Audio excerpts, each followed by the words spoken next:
আজকে যে টিপসটি বলবো সেটা হচ্ছে আপনারা কেউ কাউকে প্রচুর ভালোবাসেন, আপনাদের সম্পর্ক খুব ভালো ছিল, কিন্তু হঠাৎ করে আপনাদের সম্পর্ক খারাপ হয়ে গেছে। সেই ব্যক্তি আপনার কোনো রকম কোনো ফোন তুলছে না, গুরুত্ব দিচ্ছে না, পাত্তা দিচ্ছে না, বা আপনাকে ব্লক করে দিয়েছে, বা কোনো মতেই আপনার কোনো কথা শুনতে চাইছে না।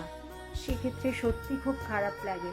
এটা মেয়েদের ক্ষেত্রেও হতে পারে, ছেলেদের ক্ষেত্রেও হতে পারে। তখন আপনারা কি করবেন? তখন আপনারা সেই ব্যক্তির ফটো নিয়ে নেবেন, ফটো না থাকলে আপনারা ফোনে ফটো বের করে নেবেন, নিয়ে সেই ব্যক্তির কপালে একটি তিলক দিয়ে দেবেন। তিলক দিয়ে 5 মিনিট ধরে আপনারা প্রার্থনা করবেন সেই ব্যক্তিকে আপনার কাছে আসার জন্য পজিটিভ ওয়েতে আপনারা বারবার প্রার্থনা করবেন।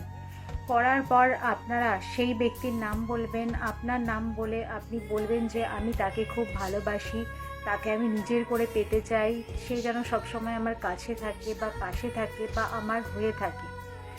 এইটা বলে আপনারা রেখে দিন। এটা কিছুদিন করুন, পর দেখবেন আপনারা 100% রেজাল্ট পাচ্ছেন। সেই ব্যক্তির ফোন কিন্তু আপনার কাছে খুব তাড়াতাড়ি আসবে, আর আপনি তার কাছে খুব স্পেশাল হয়ে যাবেন।